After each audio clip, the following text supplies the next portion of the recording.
श्यामू घर आने के बाद पूरी रात भर बिरजू की बात पर विचार करता है और अंत में वह बिरजू की बात से सहमत हो जाता है।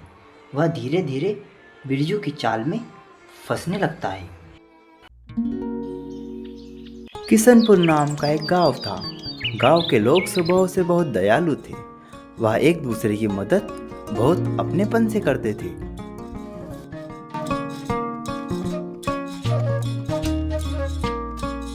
श्यामू भाई राम राम, कहाँ जा रहे हो?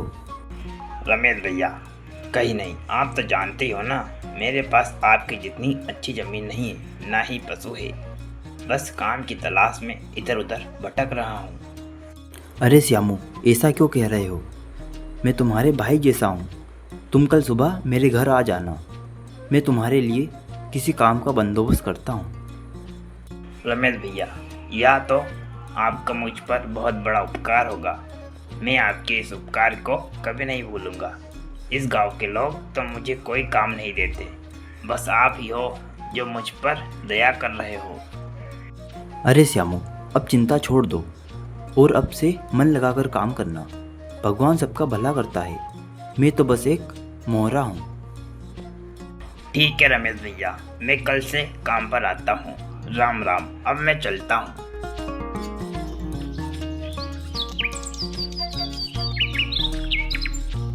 घर जाने के बाद रमेश ने सारी बात अपनी पत्नी विमला को बताई। आप तो जानते ही हो, श्यामू भैया ने पहले भी गांव के लोगों के साथ धोखे किए हैं। वह कोई काम ईमानदारी से नहीं करते, तो भला आपने उन पर भरोसा क्यों किया? अरे नहीं विमला, अगर हमने आज उसे कोई काम नहीं दिया तो वह इससे भी बड़ा काम कर सकता है। न जाने अगर वह किन्हीं चोर या डकैतों का साथ पकड़ ले और उनकी टोली में शामिल हो जाए। अगर उसने ऐसा किया तो इन सब में सबसे अधिक हमारी ही गलती होगी। उसने तो हमसे काम मांगा था, लेकिन हम अगर उसे काम ना दे तो वह ज़रूर अपना पेट पालने के लिए ऐसा कुछ कदम उठाएगा। आप ठीक कह रहे हो, लेकिन बस मेरी एक बात का ध्यान रखना, श्यामू भैया पर आँख बंद कर कर भरोसा मत करना। ठीक है विमला, मैं तुम्हारी बात को समझ रहा हूँ।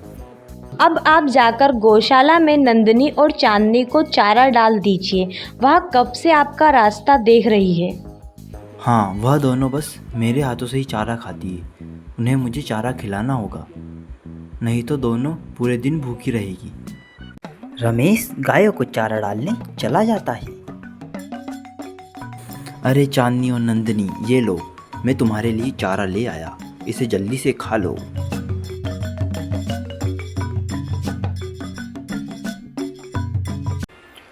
रमेश के पिता हरिश्चंद्र, जो गांव के बहुत सम्मानित व्यक्ति थे, पूरे गांव के लोग हरिश्चंद्र की बात भगवान की बात की तरह मानते थे।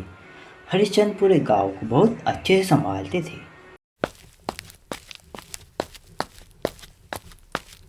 रमेश बेटा, आ गया तू?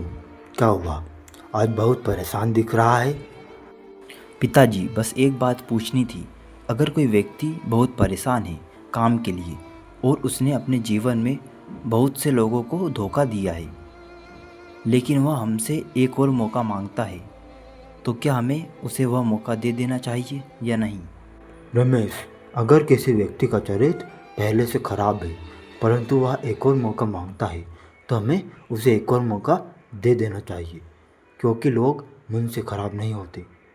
कभी कभी परिस्थितियाँ उन्हें खराब बना देती है और हमें पूरा प्रयास करना चाहिए कि ऐसे व्यक्ति के जीवन में ऐसी स्थिति कभी ना आए।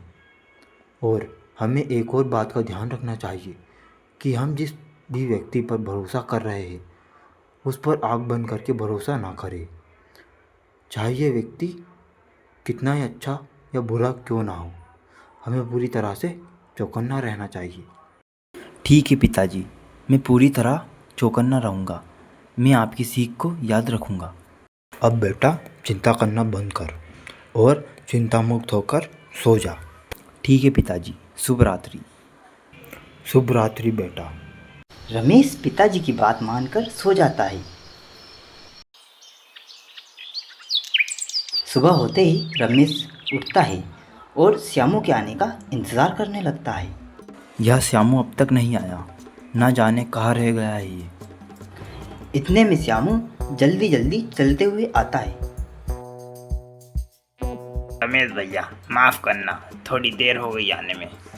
कोई बात नहीं श्यामू, पर काम में इस तरह की देरी अब कभी नहीं होनी चाहिए। हाँ भैया, अब से देरी नहीं होगी। अब मुझे बताओ कि मुझे क्या काम करना है। मैं तुम्हारे लिए कुएं के पास वाली ज़मीन को जोतने और बोने का काम देता हूँ। तुम इस काम को तो कर लोगे ना? हाँ रमेश भैया, मैं अच्छी तरह से अपना काम करूँगा और तुम्हें शिकायत का एक भी मौका नहीं दूंगा। ठीक है श्यामू, मैं इस काम का तुम्हें रोज़ के 50 रुपये दूंगा।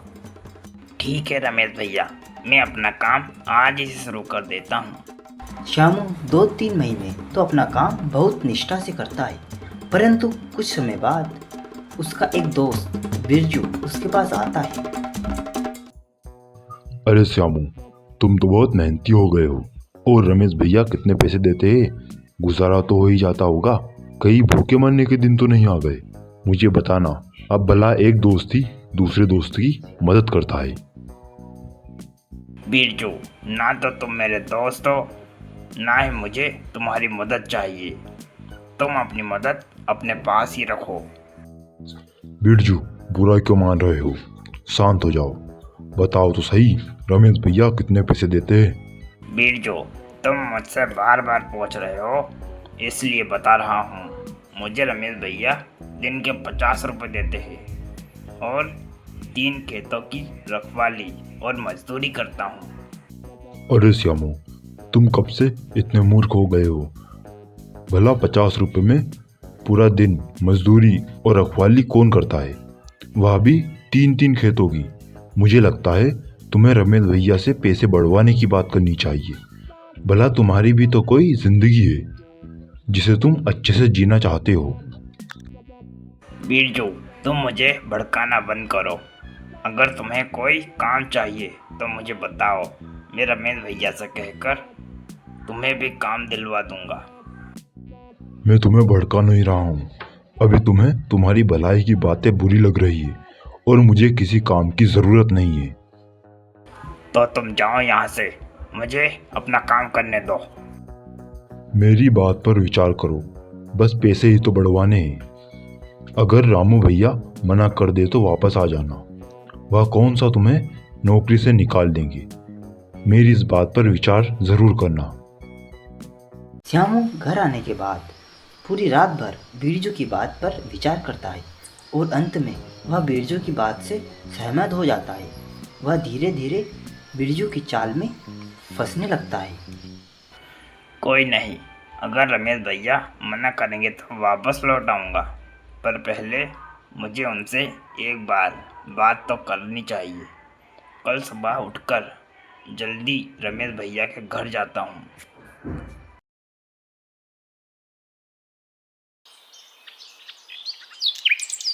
सुबह होते ही श्यामू रमेश के घर की ओर चल देता है। प्रणाम रमेश भैया। अरे श्यामू, आज सुबह सुबह यहाँ खेत नहीं गए? क्या हुआ, कोई समस्या तो नहीं है? नहीं रमेश भैया, बस एक बात करने आया हूँ। हाँ श्यामू, बिना किसी झिझक के बोलो, तुम्हारा बड़ा भाई सुन रहा है। रमेश भैया, बस इतना कहना था कि 50 में मेरा गुजारा नहीं चलता है। आप तो जानते ही हैं, घर का अनाज, बच्चों की पढ़ाई और इलाज का पैसा सब मुझे ही देना पड़ता है। घर में मैं अकेला ही कमाने वाला हूँ, तो मेरा गुजारा 50 रुपये में नहीं हो पाता है। अरे श्यामू, बस इतनी सी बात।